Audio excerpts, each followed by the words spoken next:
Hello, and thank you for stopping by the Massachusetts Beer Reviews channel of YouTube.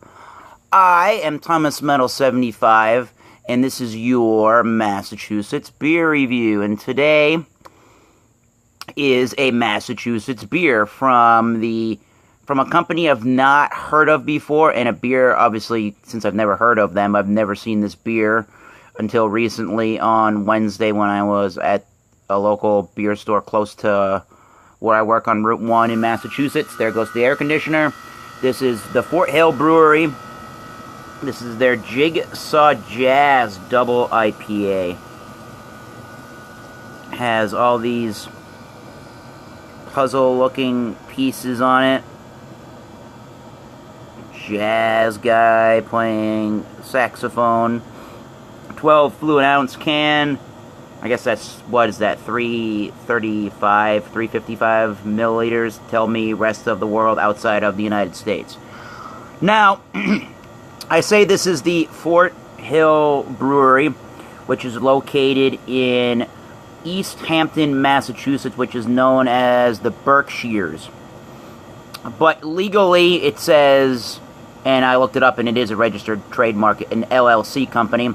Their legal name is 1776 Brewing Company. They say Inc. I thought I read on the internet LLC. I don't know. I don't know why it says Fort Hill Brewery, but brewed and canned by 1776 Brewing. It's all the same company. And it's very multicolored, and it has a red pop top, which is kind of interesting. I was shopping for a beer to bring to my brother's new place. I had dinner at his new place on Wednesday, and saw this beer in the corner. It just said double IPA, so I said, why the hell not?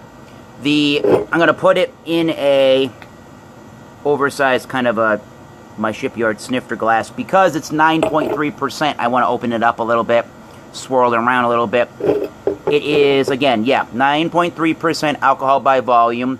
It's that New England hazy style beer, and it is 65 IBUs. They use Citra hops, and they talk about on their website that they use more of a Belgian style brewing process to make a really big beer without a really big amount of sweetness.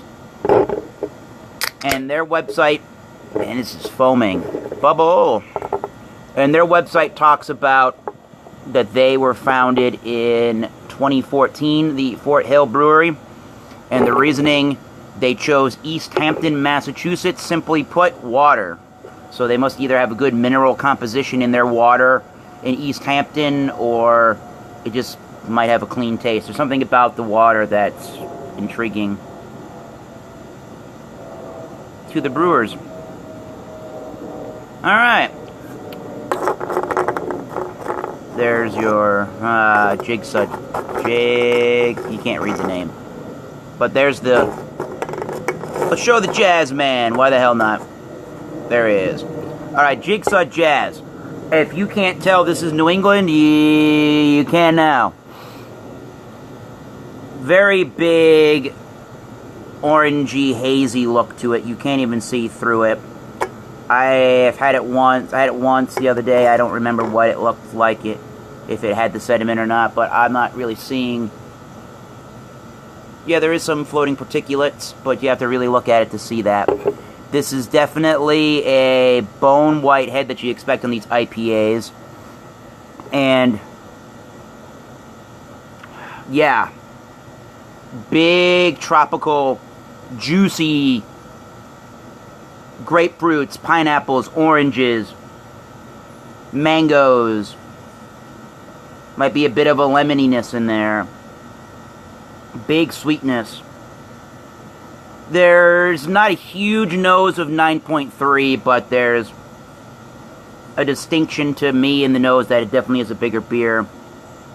I'm getting some spicier hops. I'm definitely getting the resin and the oil. I'm definitely getting white bready notes. And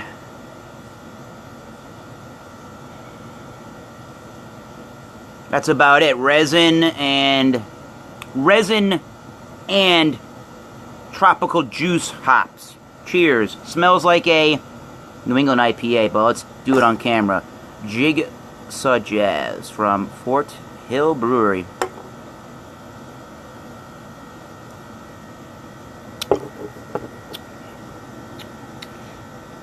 So they talk about on the website that they employ a Belgian-style brewing process to bring down the sweetness. There is, to me, still a good amount of sweetness going on in this beer.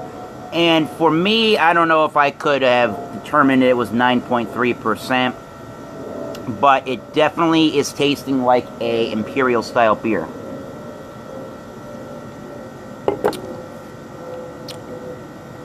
Definitely grapefruit. Lots of pineapple. Lots of that orange, the white pith. Part of an orangey. Part of the orange peel. Definitely tropical juicy notes. Definitely juicy. A little bit creamy. Somewhat fluffy. So even though you can taste some alcohol in there, I would say it's on the high side of medium. Not going too far over that, but the high alcohol taste might throw some off from the style, within its style. There's a fluffiness. I can get a little bit of a weediness. They don't really list on the website what they use. It could be a combination of flaked oat and a white wheat malt. I wouldn't be surprised. There's a little bit of a white bready malt in the background, for sure. I'm definitely getting some pretty good bitterness at the end. I didn't mention it, but they have this beer clocking in at 65 IBUs.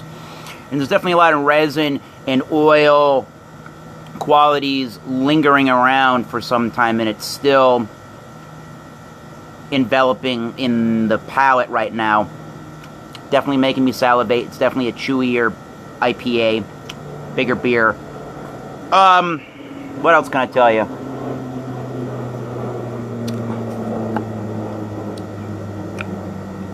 Again, I think it's not as dry as they want to make this thing out to be, for sure. I would say, if anything, it's a semi-dry finish. You're getting all of these sugary, not like a candied, like sugary sweetness to it. But initially, I'm getting a candied, fruity, candied-like sugary feeling about it. And then when I say semi-dry, after about maybe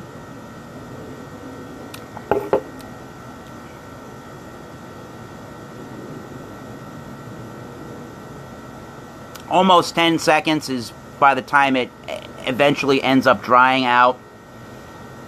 The sweetness being a little, I don't want to say cloying, but it definitely, after those 10 or 15 some odd seconds there, around that time, is not a cotton mouth sensation, but it just invites you into wanting to keep drinking it with its dry quality. But initially, it's not very dry. So in a rating, when I'm looking at this beer, and I'm looking at the style that it basically is, which is New England style IPA, double IPA for that matter, I find that a lot of good double IPAs out there, because I live so close to Trillium Brewing Company in Canton, Massachusetts, that's my big basis for reference. And we all get night shift. I live in southeastern, if you can't tell, southeastern Massachusetts, and we get a lot of the night shift beers at most of our local beer stores, which I am extremely thankful for. And even those kind of beers do a really good job on, even if they make a double IPA, that it kind of masks the fact that it's got any of this higher alcohol percentage as far as a beer is concerned. This one, this Jigsaw Jazz, initially doesn't have that flavor, but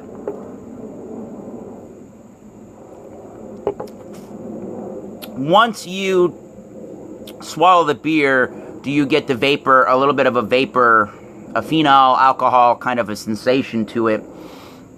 And I think that that's unfortunately uncharacteristic for this style of New England IPA. And I also think that it's not quite as dry as they would claim it is on their website. So those are the two things that would prevent me from wanting to give this the A rating. I mean, for me, it's on the upper echelon of great New England style IPAs, but it's not quite at a world class or even a really great level. For me, I mean, this is a great quality beer, and I have no problem giving that at least a straight B rating. This is a great beer, great quality beer. They know what the F they're doing at Fort Hill Brewery. I would love to find more of their beers and try more of them, because I think that they are a company that knows what they're doing with these kind of IPAs. I just wish that the phenolic alcohol notes were lessened, and I wish that it were more dry than they claim it to be. So if I gave it an 85, it would probably be really a great rating, I think. And it's a B overall. An 85 is actually a B plus for me, so you know what? 84. I don't want to give it a B plus. I'll give it a B. Life's too short. Keep drinking amazing beers. Somebody else has said that before me. Only other downside. None of these cans have any dating on them, which I'm kind of disappointed about. But it tastes relatively fresh, so I cannot complain. So, before I leave you all, we have a viewer live on this channel, and I appreciate your viewership. Tyler Mansell, M-A-N-C-L, welcome to the channel. He says, quote, "Hey, sipping on Guinness Blonde American Lager here. I still need to get my hands on the last organic beer you reviewed. Enjoy the Jigsaw, cool artwork." Thank you, Tyler Mansell. The last beer that I reviewed, the organic one that you saw, was from Peak Organic in Portland, Maine. It was their, oh my god, it was their Fresh Cut Pilsner. Phenomenal beer. I think I liked that one way better than this, but phenomenal stuff regardless. Never had the Guinness Blonde American Lager. Might have to pick it up and do a special review for you, my man. So, yeah, 84 out of 100. Still a really great beer. As I say, the sweetness could be even more minimized, and the alcohol percentage could be masked a little better, but what do you expect? It's a double IPA. Tasting those great beers. Till next time, cheers. See you soon.